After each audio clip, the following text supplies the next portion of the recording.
Yo tengo que buscarlo, tengo que saber de ella, yo la tengo que encontrar viva o muerta.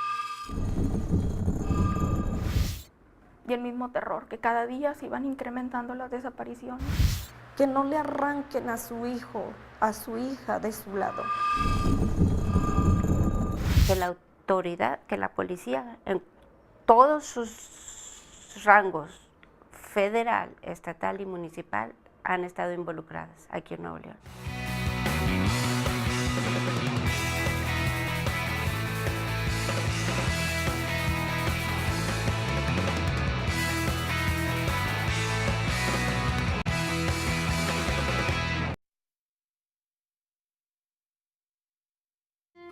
Cuando empezaron a desaparecer como el oasis en los espejismos, a desaparecer sin últimas palabras, tenían en sus manos los trocitos de cosas que querían. Están en algún sitio, nube o tumba, están en algún sitio, estoy seguro, allá en el sur del alma. Es posible que hayan extraviado la brújula y hoy vaguen preguntando, ¿dónde carajo queda el buen amor? Porque vienen del odio. Dicen que no están muertos, escúchalos, escucha, mientras se alza la voz que los recuerda y canta, cantan conmigo, conmigo cantan, no son solo memoria, son vida abierta, son camino que empieza. Muy buenas noches, estamos en un programa más del Observador con un tema difícil, cruel, duro, los desaparecidos. Y me acompaña en la conducción Marco Lara Clark. Muy buenas noches, Marco. Buenas noches, Maridalia.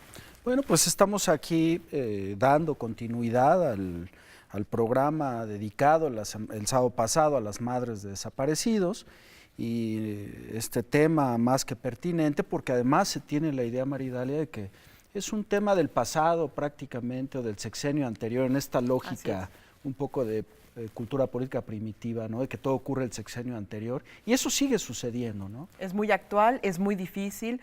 Tenemos casos que quizá ya no son tan escandalosos porque la violencia no nos escupe como nos escupía hace tiempo, en unos años, apenas hasta 2012. Sin embargo, es una violencia sorda y que está atacando casas, cada domicilio de lugares muy cerca, incluso Morelos, Aguascalientes, San Luis Potosí, Sinaloa, Chihuahua, todo el país.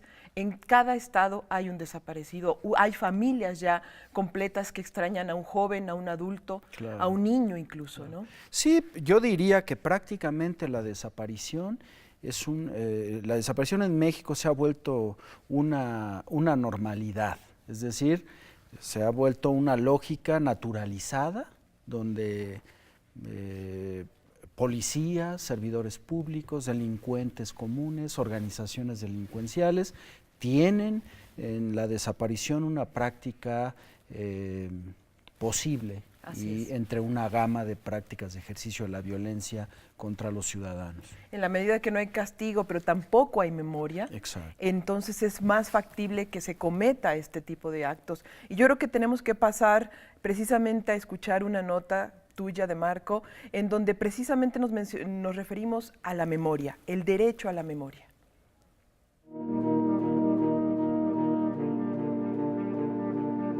Nuestra memoria es un mundo más perfecto que el universo.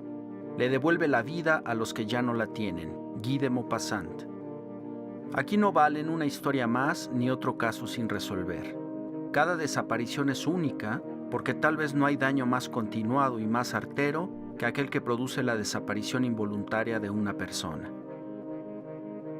¿Hay rastro de las decenas de miles de llevados contra su voluntad en la última década? Pericialmente quizá lo hubo. Pero en México la desaparición es ya una práctica tan normalizada que no se investiga ni se castiga. No hay un registro oficial ni sorprende. Con diversos móviles, delincuentes comunes, organizaciones criminales y funcionarios públicos prevén en su horizonte desaparecer personas, sabiendo que no más del 5% de los secuestros son resueltos por el sistema penal. Cierta madrugada de enero de 2011, en la zona metropolitana de Monterrey, fue asaltada por delincuentes profesionales, protegidos por policías delincuentes, la casa de Roy, de 19 años, y quien fue hurtado para siempre. Su familia ha probado desde entonces los venenos del círculo siniestro: impunidad criminal, ineptitud gubernamental y desmemoria social. ¿Y qué le quedó? Años de denunciar, organizarse e investigar, sobreviviendo a la incertidumbre, la frustración y el peligro, corriendo para ganarle a la costumbre, porque aquí no valen una historia más ni otro caso sin resolver. Durante los últimos 20 años, cientos de familias de personas desaparecidas se han organizado para exigir a los gobiernos responsabilidad y encontrar a sus víctimas vivas o muertas. Ha construido paralelamente su derecho a la memoria. ¿Los ciudadanos tenemos el derecho a la memoria? Sí, y la obligación. Según el Derecho Internacional de los Derechos Humanos, las víctimas y la comunidad tenemos el derecho a que se sepa por qué sucedió lo que sucedió y a que no se olvide. Es la base del aprendizaje social. El gran activismo de los familiares se materializa hoy en el artículo 22 de la Ley General de Víctimas, que establece como indivisibles los derechos a la justicia, la verdad y la memoria. Todo con un objetivo textual: el esclarecimiento histórico preciso de las violaciones de derechos humanos, la dignificación de las víctimas y la recuperación de la memoria histórica. Obligar al Estado mexicano a que cumpla, debemos hacerlo cosa nuestra.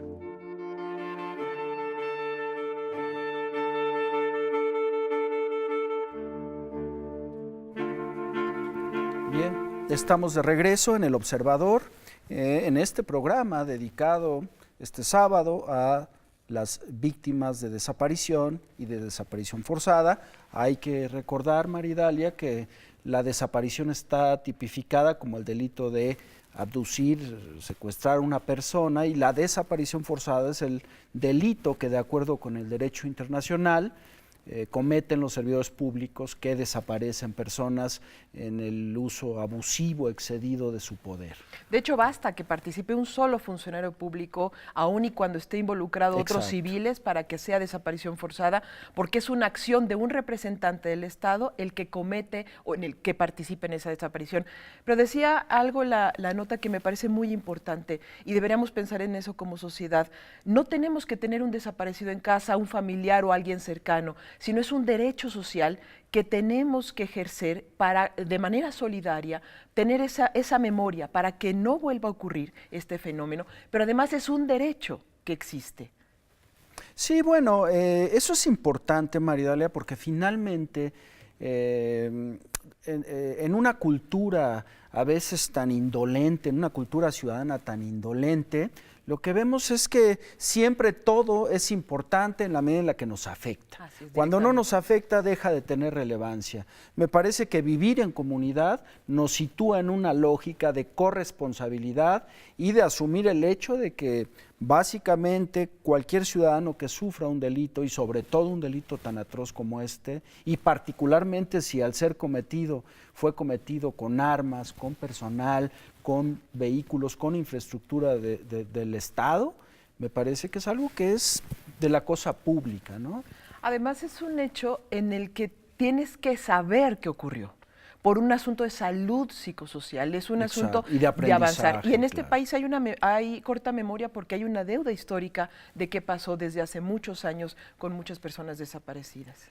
Claro, Víctor Ronquillo preparó en Monterrey una historia estupenda sobre los aguardantes. Los aguardantes, quienes esperan, transformaron la Plaza del Torero en un espacio dedicado a la ausencia y la esperanza. En el corazón de la ciudad de Monterrey se encuentran los nombres de algunos de los desaparecidos. Decidimos que no iba a ser un memorial, porque esto no ha pasado. No hemos encontrado a nuestros desaparecidos y a nuestras desaparecidas. Cerca de la Macroplaza en Zaragoza y Washington, el vivo recuerdo de los ausentes puede ser reconvertido como este sitio en el espacio de encuentro. Podíamos colocar los nombres con la idea de no transgredir, de no ofender a nadie y proponer que los nombres se pudieran quitar de alguna manera y regresar la transparencia a ese dispositivo. Y ese fue nuestro discurso. Vamos a colocar los nombres de nuestros desaparecidos, convocándolos a que cuando los encuentren, que cuando regresen, esos nombres sean quitados por la propia mano de nuestros hijos y nuestras hijas desaparecidas.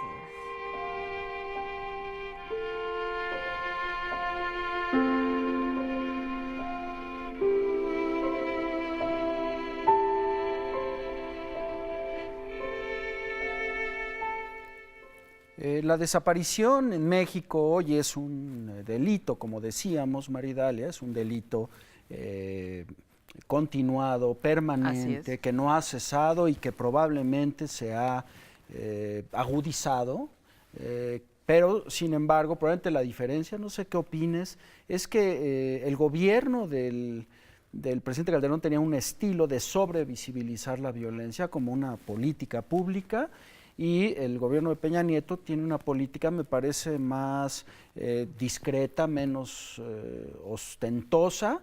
No necesariamente creo que sea la típica teoría del complot de ocultar, pero sí genera eventualmente ocultamiento. Sí, facilita el ocultamiento. Exacto. Ahora, el discurso anterior era más bien justificaba la política precisamente a través de la visibilización de la violencia.